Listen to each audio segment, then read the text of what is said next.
Welcome to another episode of Extraordinary Leadership Podcast. Today, I have Irenea Villar as guest of my show, who is a Middle East director of shipping operations in one of the largest transportation logistic company in the world called Maersk. Irenea is absolutely passionate about empowering and growing her people and team for success. And I had an honor and pleasure to guide her in her journey of becoming a truly transformational leader. Today, we dive into the topic of mind management, which is critical for our leadership impact and our own well-being. Irenea is going to share her discoveries and strategies on how to be in the driver's seat of her mind and not the other way around, so that she can lead and live from her best state. This is a conversation that you definitely don't want to miss. So let us start. Welcome to the Extraordinary Leadership Podcast. This is a place for you if you aspire extraordinary, fueled with inspiration, meaningful conversations, and valuable insights that are going to support your journey of becoming an extraordinary leader and making truly a difference in your organization and living a desired life. My name is Dagmara, Asbreuk, and I am your host in this show. And I'm also founder and CEO of Extraordinary Leadership. I'm bringing you exceptional leaders, change makers from different industries, sharing their stories.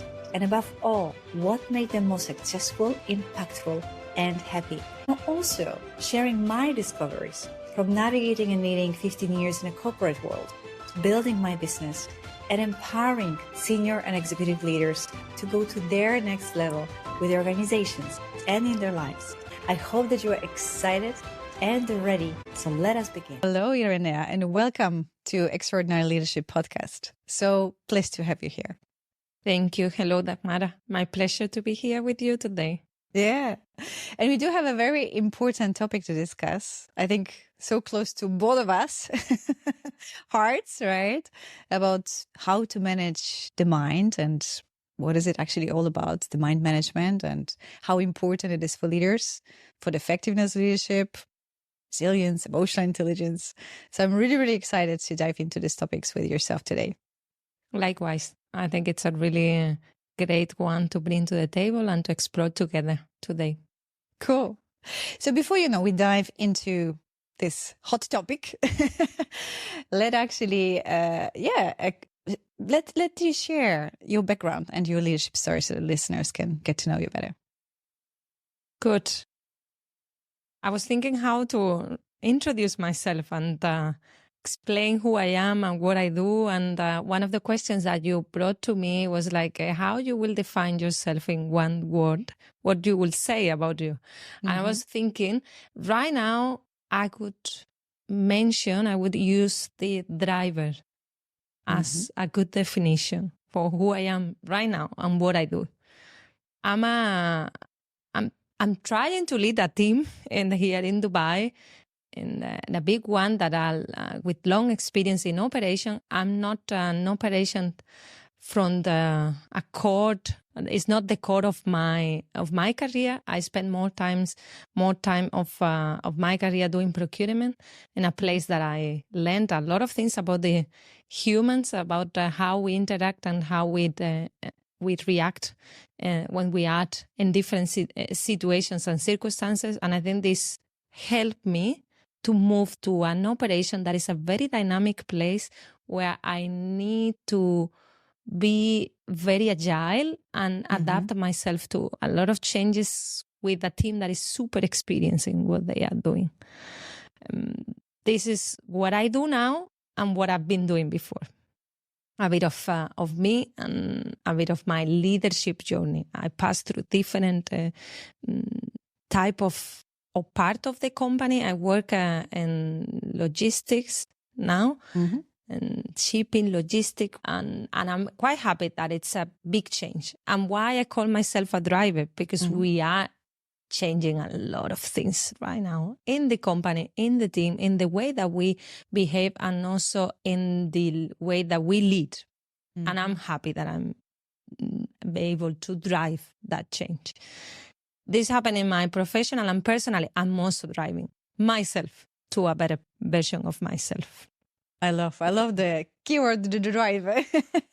And such a great opportunity to pave that. So you mentioned the other changes in leadership, so pave that path together, shape that path together, and also be in the driver's seat there.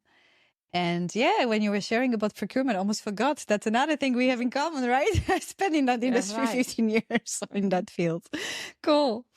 So, Irenea, when this topic of mind management and came to you as an important topic, why are we actually talking even about it today?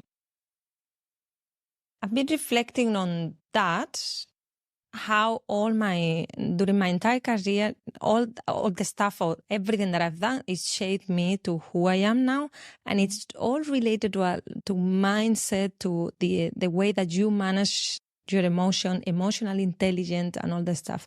You mentioned procurement and you have been there. And I think this is why also you love all the human interactions, because procurement, it brought me that opportunity to pay attention to the people. And I started to learn that one unconsciously. It was not something that I knew. I know now that this has helped me a lot to understand some of the behaviors.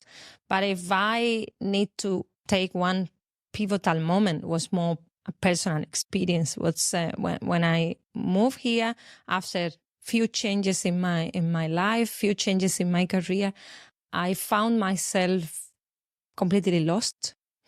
I thought that I achieved everything that I wanted because I became, I had a good position, I got a good promotion, I have a good opportunity, super experienced team, some new project that I can't put all my mind, my heart, my experience on that and help them to grow and to change.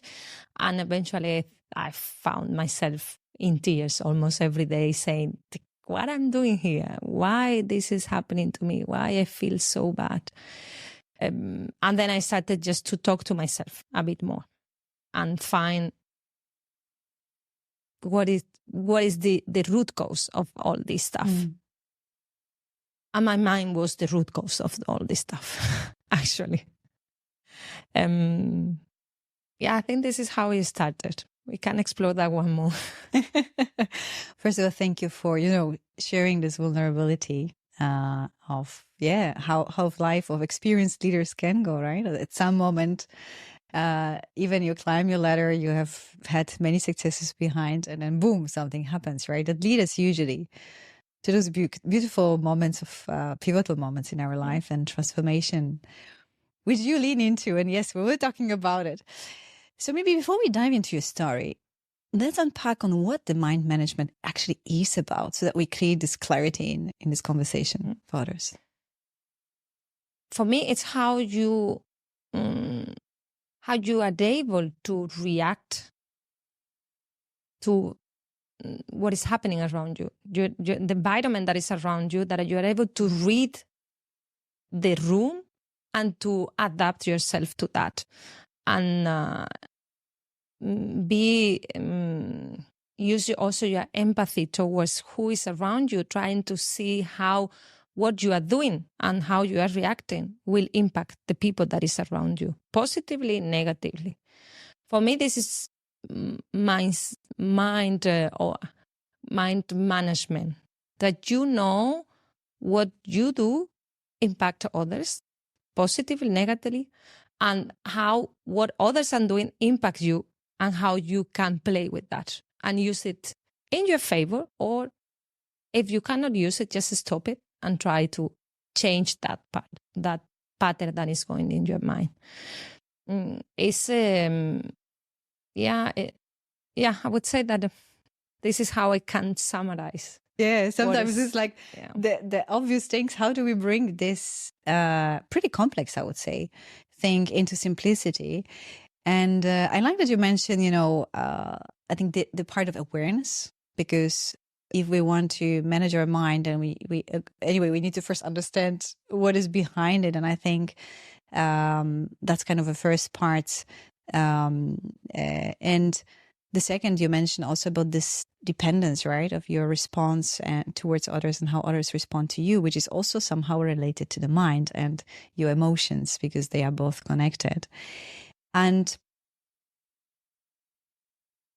What is the role that you think that this capability to manage your mind has for leaders? For example, emotional intelligence, decision making, resilience. What is the role that you see that has that mind capability? Right now, in the moment that we are with all the disruptions that we have around us, with the new technologies, the new capabilities around us and the teams, that the best thing that you can develop is your mind, because the rest, maybe you have an artificial intelligence that will do that on your behalf in 30 minutes, in 2 years.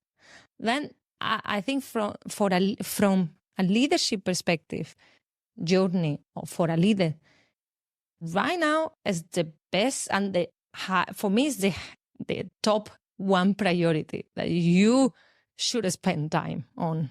And you really need to think how you're gonna work in your mind, how you're gonna control, and how you're gonna use your emotional intelligence to help who is around you. Because the rest, it could easily be replaced by a machine quite soon. The emotions is the remaining thing that we have as a human. For me, it's a high priority. If you have not spent time on it already, I can only encourage you to start thinking who you are now and where you are now in this, I would not say control your mind, but understanding your mind. Control part sounds quite tough and I don't like it. It's more how you understand your mind to help the others around you, that at the end of the day is what you as a leader want to do. I think that if you see 10 years ago, the leadership style, it was completely different. Feelings, don't put that on the table. Don't talk about it. You have to be strong. You have to be tough. You cannot do this. You cannot do the other. How you expect to cry in front of your team or your peers? This is so crazy. But now it's completely the opposite. The world has changed 180 degrees. Then, and now we really want to see people like us. We want to see our leaders doing the same that it's happening to us. Is the way that you will follow someone. Then, summarize, top priority, how you understand your mind is the key to succeed in the next years to come as a leader, from my point of view. Yeah. And that directly bring me to curious the question, what a leader needs to understand in this realm of understand your mind, because it's a very valid point. So what the leader needs to understand when it goes about the mind? Just put yourself on a tough situation, on a meeting. Someone is telling you something that you don't like. And it's affecting you. You could feel that in your body if you pay attention to that. But you need to pay attention to that. You need to be present in the moment and feel what is happening. To be able to react to that. Maybe in the past, someone just throwing something on the table was a nice thing to do. But today, I don't think that any of the young generation is going to accept you, a leader, doing. I don't care that one or the other. You really need to have this ability to understand what is going on and to react positively, negatively, whatever, but react on some shape or form and understand the situation and control not your emotion, but the way that you interact and the way that you are able to respond and to generate positive outcome and a positive impact on the person that is telling you whatever. This is for me a mindset or a control or understanding of your mind. So is this beautiful example of triggers management, right? emotional triggers, because the situations or whatever person say or something happens might trigger our emotions. And when you know how to control your mind or manage your mind, let's call it this way, you get this competence on knowing how to respond in the moment so that it serves the other person and makes a positive impact, unless you want something else. So it gives you, of course, again, more awareness and consciousness into that. So maybe if we go deeper into that, how the mind is actually connected with emotions, what's the link? Because that might be a curiosity for listeners, because, there might be this misconception of, okay, emotional intelligence is one thing and the mind is another thing, but how are they actually connected? There is a connection, right? It's a connection. It's a direct connection. I'm not a neuroscience. I'm not an expert, but I love the topic. And I love to read about how your amygdala will react every time that you see something. Even before you receive that one, your brain, it's already receiving that information. And this information will trigger some emotion that you already had in the past, and your mind will connect with that. Then this will generate, it will increase your temperature, could be, because you feel the emotion that something is going to happen so good to you that you are like so emotional. And it's unconsciously, you don't know why this is happening. You start sweating because you know that my mind is telling me, be careful with that, or be careful that this person is going to explode in front of you. Because you already perceive that one. Your amygdala already perceived that one. And I'm saying I'm not an expert on that. I'm not a doctor, but I like to read about this emotion, how your mind is connected with your emotions. And then you cannot avoid that one, that things happen to you. You cannot avoid it. You can manage how you react to that. If you know, if you are present, and if you know, you are aware how your body reacts to certain feelings, you can prepare yourself. This is how I would like to react when I have this type of feelings in my mind, by training your mind and preparing your response in these type of situations. Yeah, so it's like, first, in order to do it, you need to understand of what is this pattern, right? So yeah, I like always to see that mind is actually, well, conscious and subconscious, and what you were referring to is this autopilot responses to triggers, which are directly linked with our subconscious mind. All the programming that we have there, which is from very early age, right? Which, as you described in your example, cause an autopilot reaction. And so in order to change that reaction to a different response, a conscious response, is also about slowing down and understanding what is the pattern of thoughts that I'm having. Because usually those thoughts are generating those feelings, right? And this is such a fast automatismus that's an opportunity for us where we can slow down and see what's the pattern of thoughts. Then we can start to rewrite the pattern, and we can start to respond more consciously, more mindfully in those different similar type of situations that before triggered negative response from our side or reaction. It's a nice analogy that you use with the autopilot versus how I describe, or I wanted to describe myself as a driver. This is a good change. It's a good analogy. And I would say I've changed from an autopilot react to a driver one. Thanks to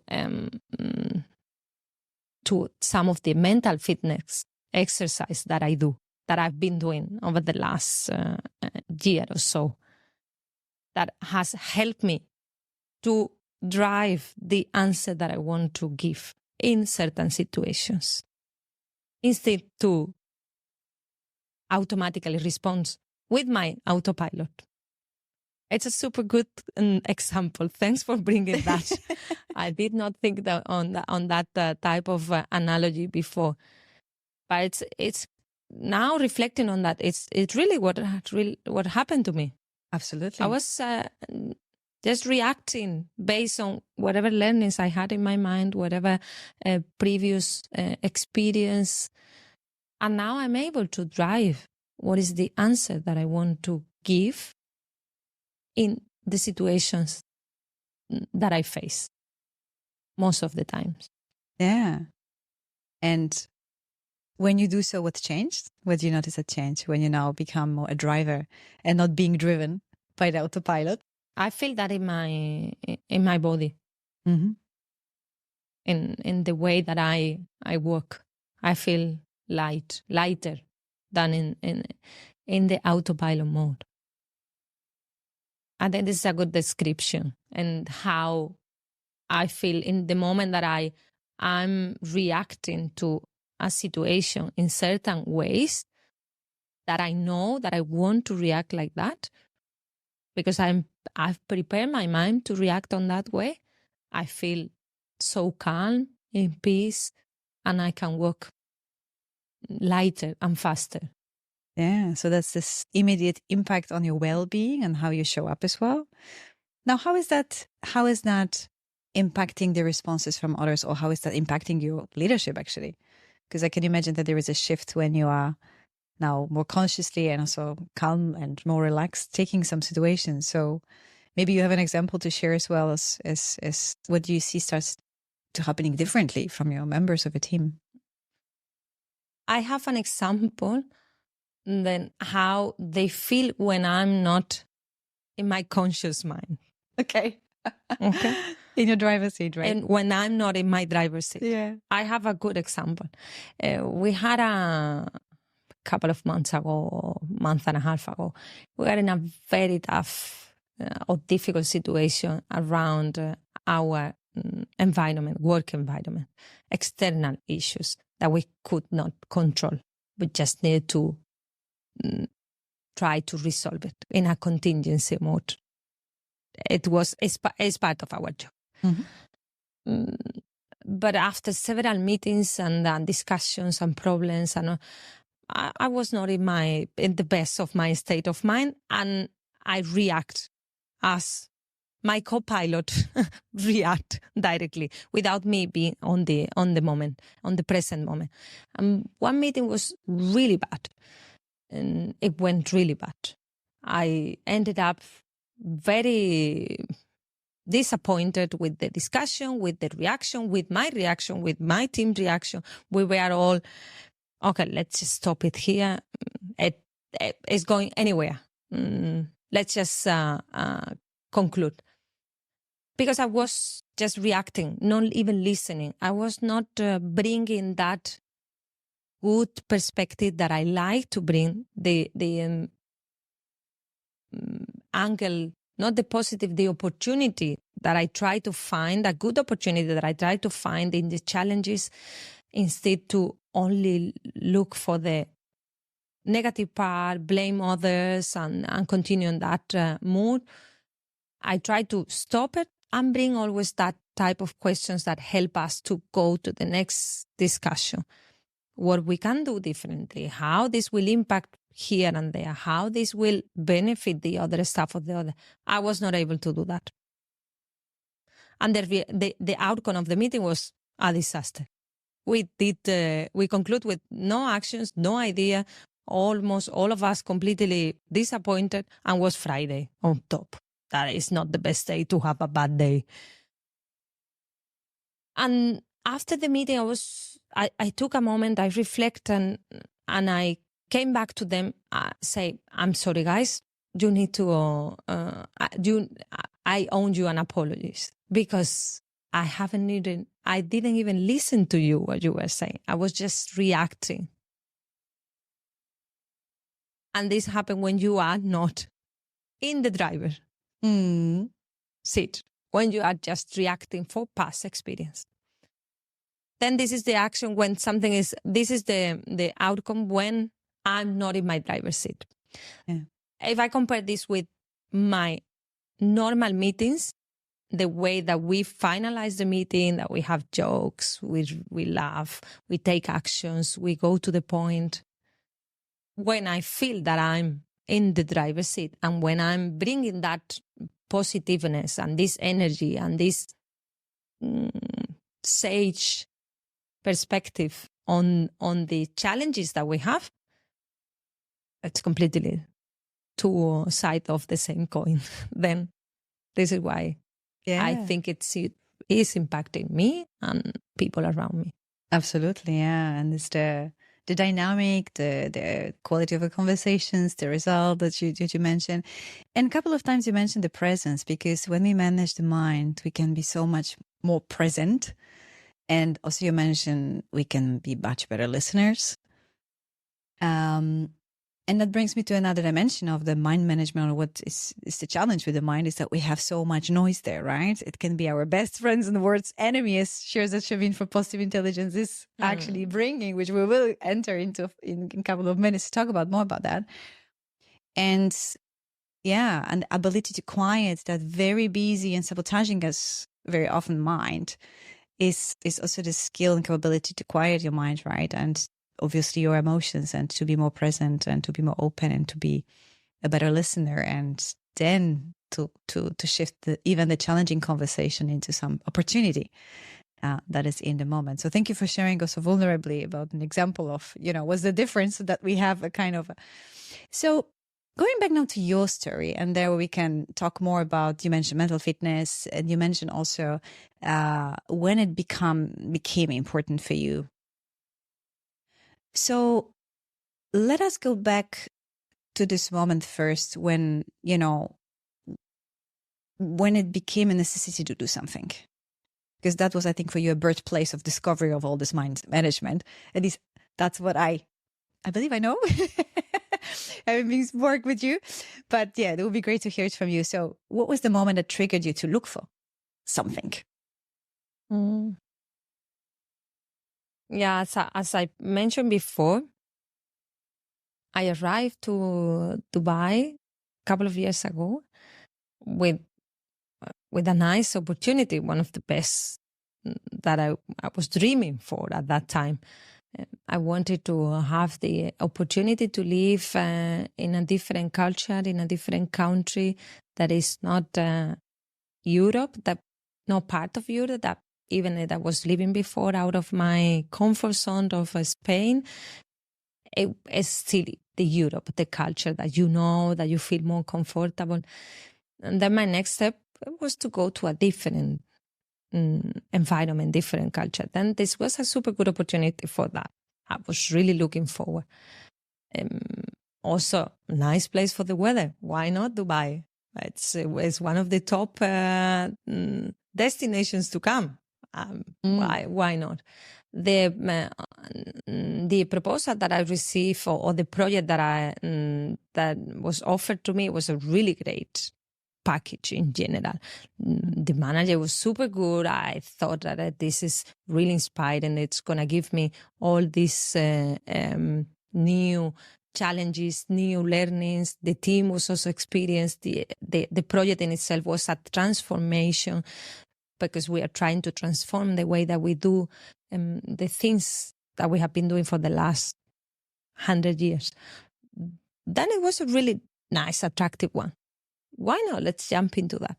I came here and I started to work. I had no idea what to do, but this was the expectation that I didn't know. They bring me here because I was able to bring a different perspective and I challenged the status quo that we have here, to challenge and to help in the transformation. But to myself, I could not convince myself that I was the right candidate to come, and I was trying. I was putting the bar too high. That was never enough for me. Yeah. So what was, if I may pause here, because I think that's very crucial, what was the kind of narrative playing in your head? Because that is where our mind sabotage comes up, right? So in that moment, what were more or less the narratives that were playing? It was that if they brought me here, it's because I need to deliver something tomorrow. I need to change something tomorrow. I'm I'm not able to contribute. I don't deserve this position in any case. I couldn't find any argument why I was here to myself. Yeah, so classical sabotage, some people call it imposter syndrome, right? So all those beautiful thoughts rumbling in your head. Then what happened next?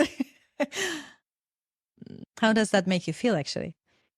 How they impacted you? Yeah, I started to feel a lot of negative emotions. I could not add any value because I was holding myself back. Because in every idea that I have, I thought, why are you going to say that?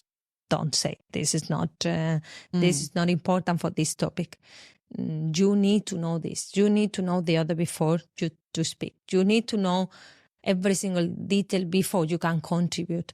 I was pushing a lot. I was pushing to myself a lot. And the thing that I couldn't even speak in public. And I talk too much. And I love to talk to people. But I was not able to speak. Every time that I was in front of more senior people, I kept completely blank, quiet, sweating, really bad time. Even if outside people could not feel that, I could feel that.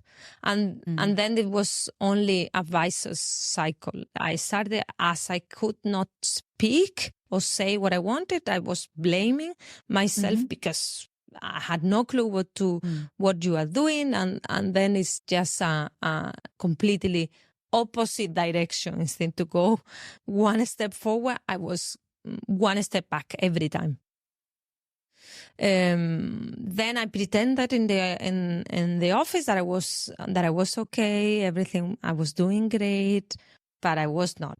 My way home, I was not good. I was really suffering a lot because I wanted to do more and I couldn't do more. And then as I couldn't do, I was blaming me even more.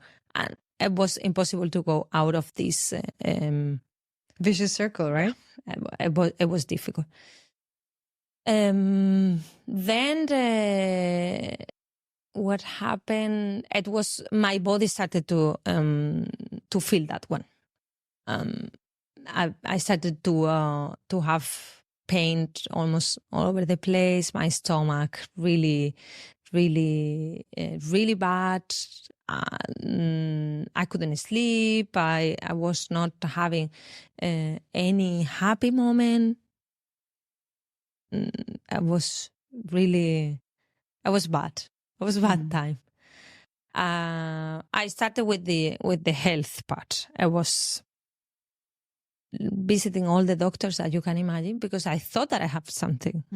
I really thought that I have something wrong, really bad. I went to all the doctors. I started with my stomach, after with the back pain, after with the one shoulder. It was one after the other. Then eventually I thought, this cannot be that everything is happening to me in 3 months. It has to be something else. This is not a health stuff. This is not a health issue. Something is going on here. And I saw, I started to connect with other part of my mind, of myself that was my mind, more than my body. To asking myself, what is going on there? What is happening here? And then the universe helps you when you ask for help. I was asking for help. Absolutely. And I found nice people who helped me on the way. Of course, you are one of them. the universe brought me to you. And it's true, because we connected the first time month before that happened to me. Few months. Yeah, true. And we never continued talking one-to-one. It was, I follow you, a lot of the things that you posted, I like it. But just at that deep moment of my career, of my life, it was a deep moment. I found something super helpful that you posted, And I said, okay, let's join. Why not? I'm going to join a session. And I felt super connected what you were just sharing with us at that moment, that we continue talking. And we continue talking until now, 1 year passed, and I feel so good to ask for that help and to listen the universe that sometimes brings you opportunities.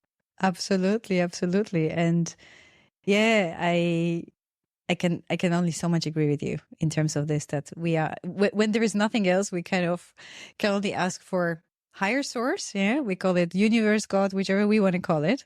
Each has its own version. And yeah, so grateful, of course, that well, we connected and the journey didn't finish right there. So let's talk about it more, actually. And thank you for also sharing vulnerably, what was going on really at that moment, because this exactly is surely resonating with many people. And I even resonate when you were sharing, I had also those moments in my career that we are putting nicely the brave mask and not to show up what is really going inside of ourselves. And I go in the office, but we really start to feel worse and worse. And such a beautiful example that you also mentioned, how much it holds ourself, our potential, our inner power, let me say inner strength, so that you couldn't even, right, for you, it was so visible that you couldn't even really speak up, right, which is your normal nature. So how much frozen, right? So how much your potential was frozen by the mind in this case. So what did you discover in this journey that we went through? I discovered myself. I wouldn't say rediscovered, I discovered.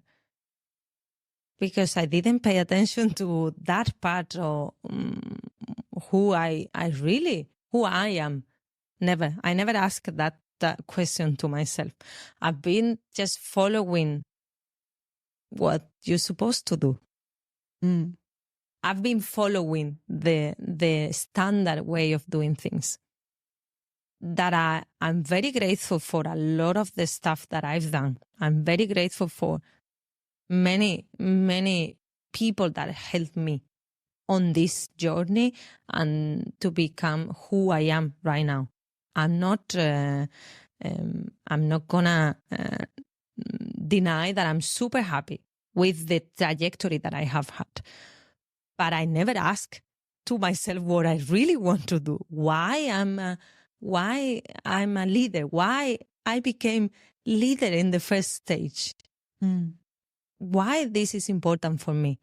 Why I like to talk to people?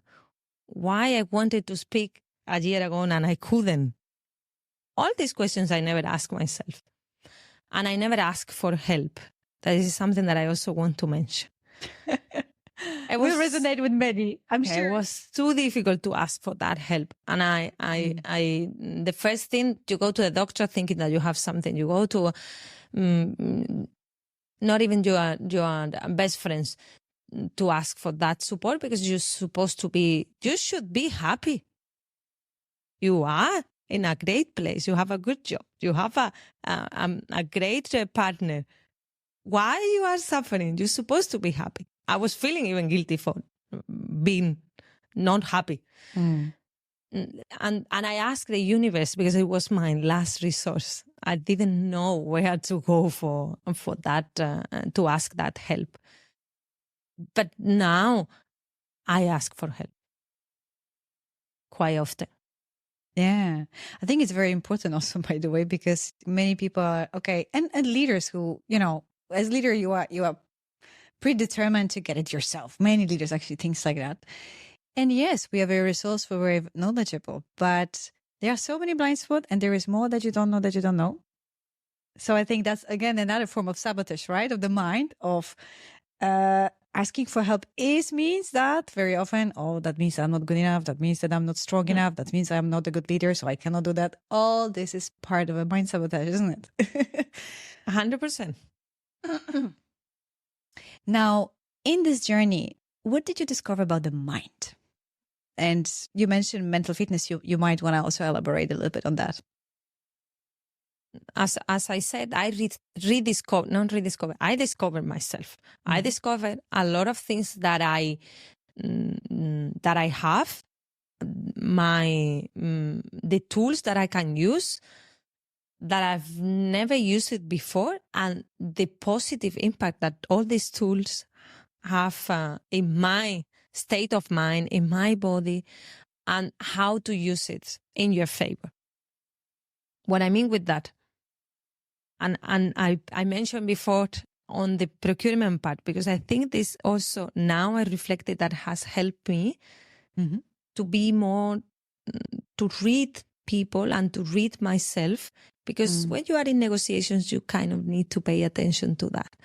And now using these skills that I have, that I never thought that I had that skill, plus the tools that I'm getting from you, from the mental fitness program that we follow, the habits that we have discussed and I established because I like it and they help me.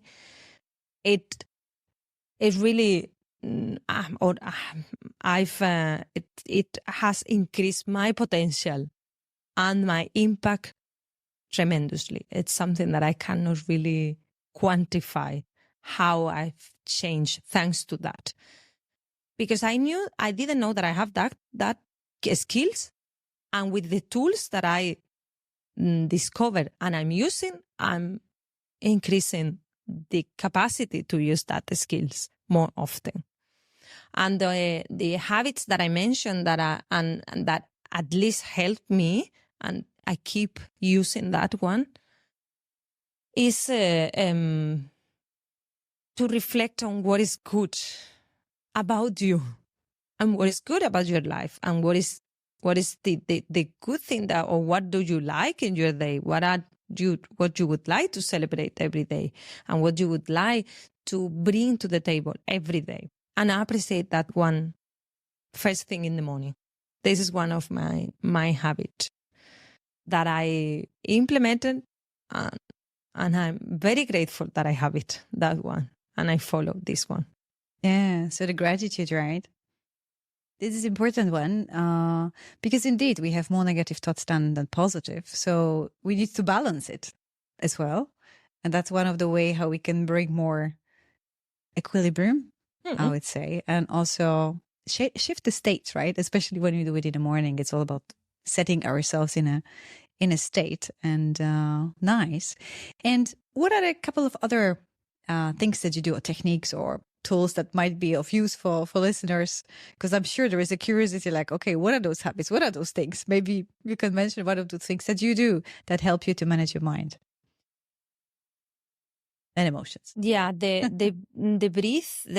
breathing part is so important, because it gives you the sense or the feeling of your body, and manage your emotions and manage the way that you react and you want to respond. It looks like it's a tiny thing and it's something so insignificant, but it's completely the opposite. The way that you inspire and expire is so important for your mind that we cannot really imagine how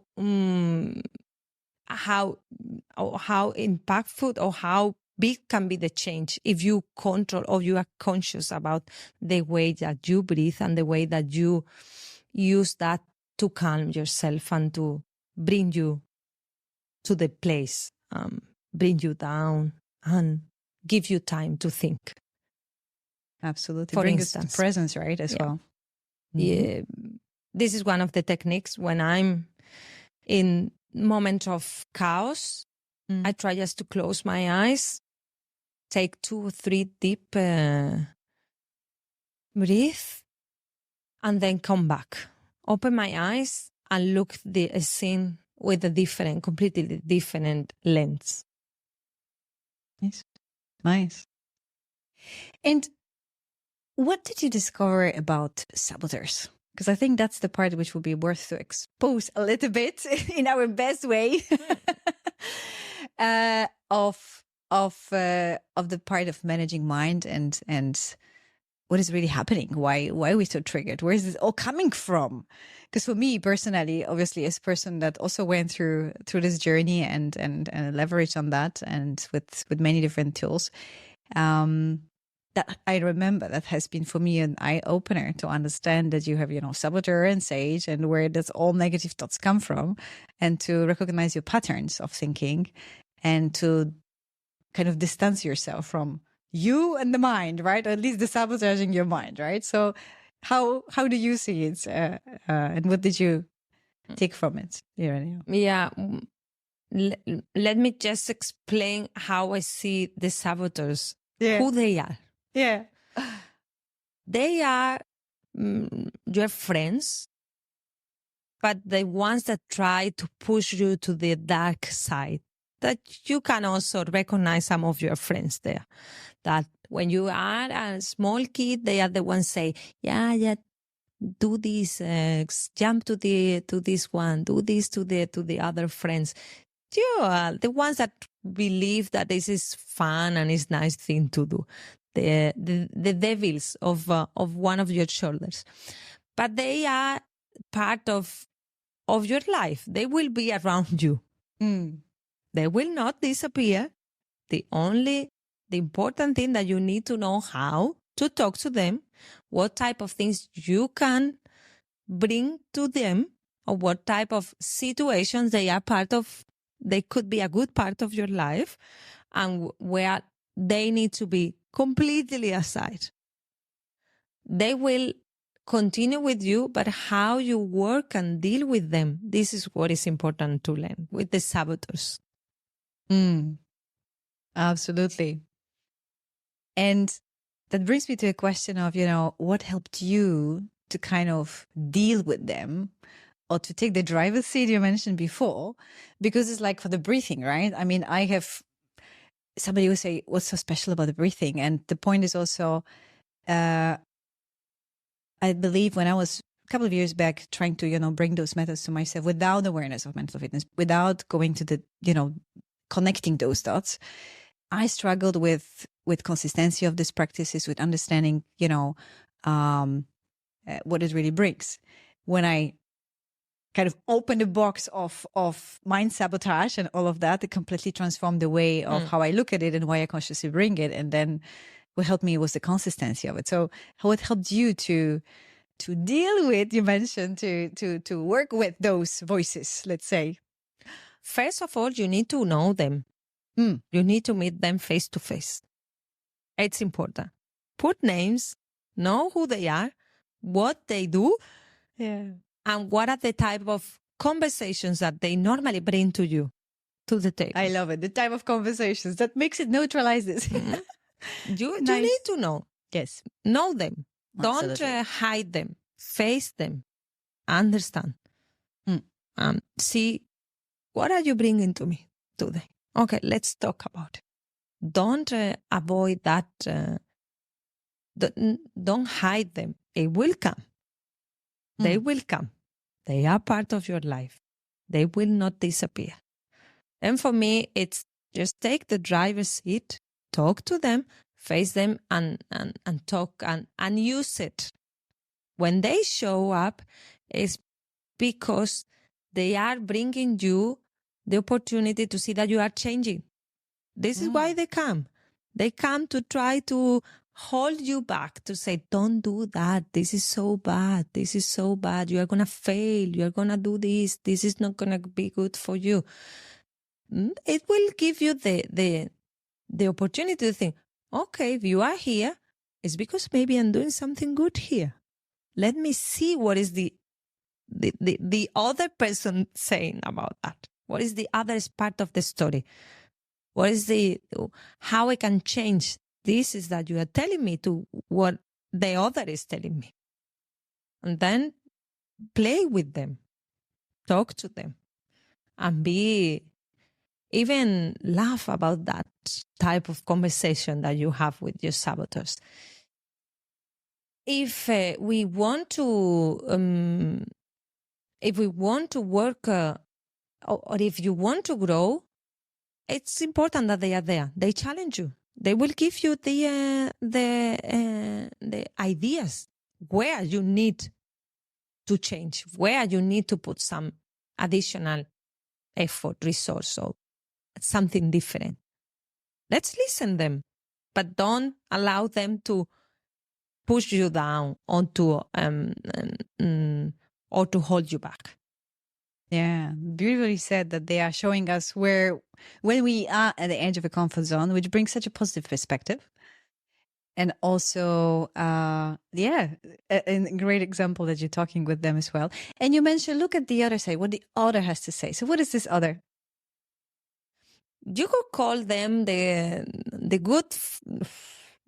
best friend, or the good friend, or the positive, the sage perspective. Mm-hmm. That is the sage in the framework. Yes, in the framework, you could call them the sage friend, and the other is the saboteur friend.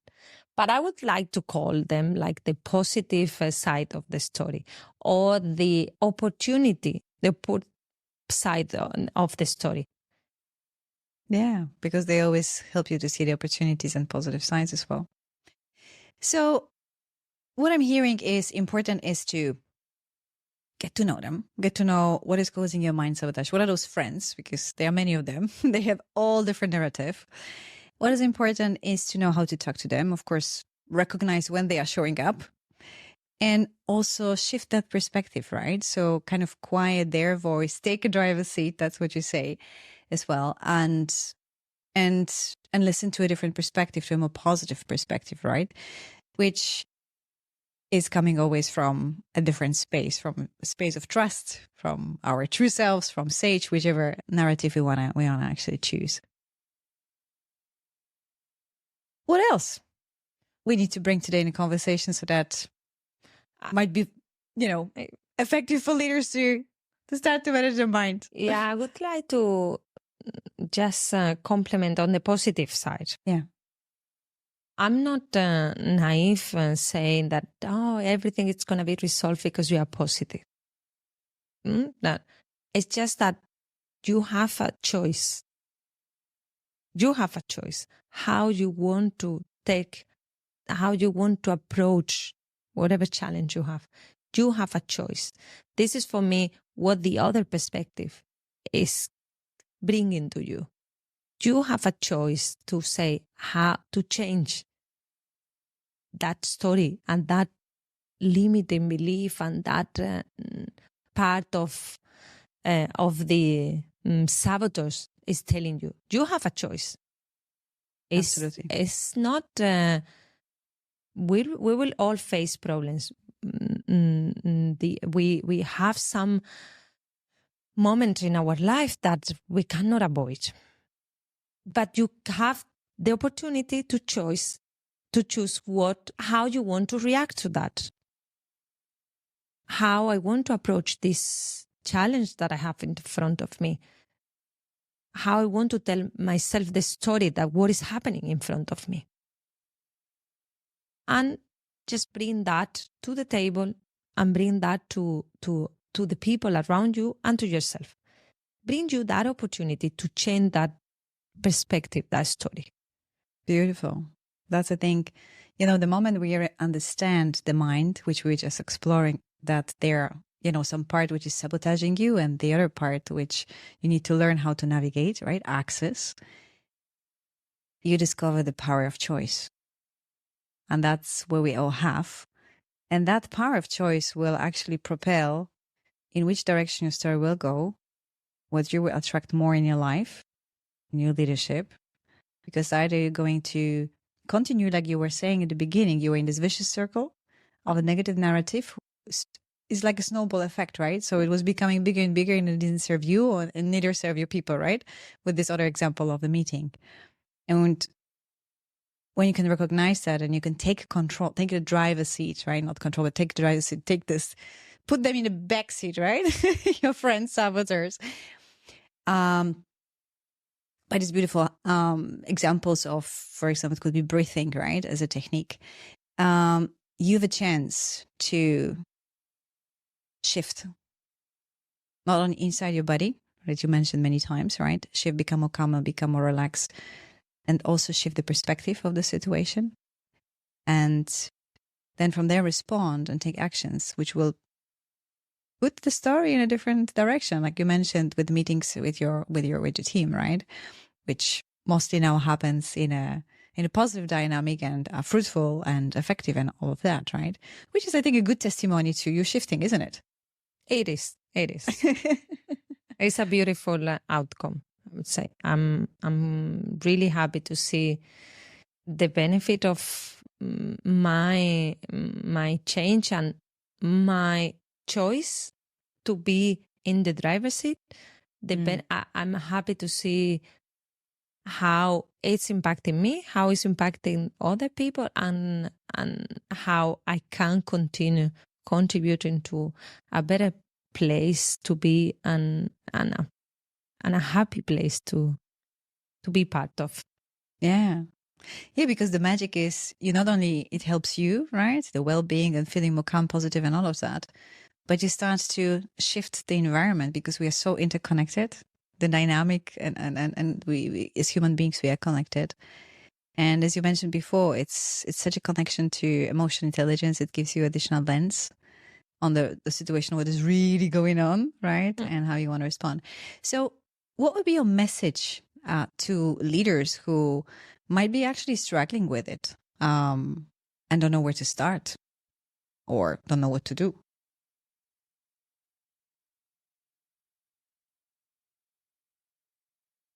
Try to reflect in that feelings that you have. Try to label them and talk, or I would say attack, but it's not attack. Approach one by one of them and understand if it's in your hand, if it's someone that you really need to assist you, to help. Don't hesitate to do it. Just do it sooner than later. You will be so happy to do that. Use a mentor, a coach. It's super important in your leadership journey. That I will only encourage people to really look into that. Who you have around you, who is helping you to affront or to overcome some of the challenges that you see that you have right now and you don't know how to do it, and ask for that help. Yeah, that's, I think, what was one of your aha in the journey as well, right? It was for me. It was. Yeah. I thought that I could do it alone, and now I'm happy that I did not alone, and I can continue working and asking for help. Beautiful. So many positive shifts. And by the way, I remember that you not long time ago stood on a stage. I remind myself. Yeah. So comparing a couple of months back, a huge change, isn't it? Yep. Wonderful. Thank you very much, Irenea, for sharing your story, sharing also your experience from the journey that we've been together, as well as journey that's transform the way you are showing up and also how you feel inside and how that contributes to meetings, the impact in the business. And thank you for being vulnerable. That's really appreciated, because that's those details that are really worth for others, I think, who are going to listen, that are going to be very appreciated. Because I think I as a person that work with many leaders today can see the pattern. And there are a lot of leaders that I, like yourself, struggling. And a lot of leaders are struggling themselves, trying to solve and being in this vicious circle. Even in some part of the journey, I was there too. And I can only agree with what you said. That's it's so valuable to reach out for help. And then you can get exposed to another beautiful toolbox and awareness about yourself, how you can lead your inner world, right? And just be a better, more inspiring and positive leader. So thank you very much for being here, for contributing, and wishing you, a lot of successes with continuation. Thank you very much. It's been a pleasure. And I hope I give some ideas and tips to others listening to us. And any time that you want me to keep contributing, I'm more than happy to be. Before I forget, how people can best connect with you? You can find me in LinkedIn. Yep. And I'll be super happy to give my hand to whoever needs that one. I'm sure. So I'll be dropping also the link in this podcast. Thank you very, very much. Thanks to you. And yeah, wishing you a fantastic week. Thank you for listening and watching to this episode of Extraordinary Leadership Podcast. I hope you find inspiration, insights, and ideas that can help you be more impactful and successful in leading your organization or team to the next level. Do subscribe to this channel to follow this podcast and share it with other leaders who might benefit from it too. I wish you a fantastic day, and please remember, be the change that you want to see. Until next time.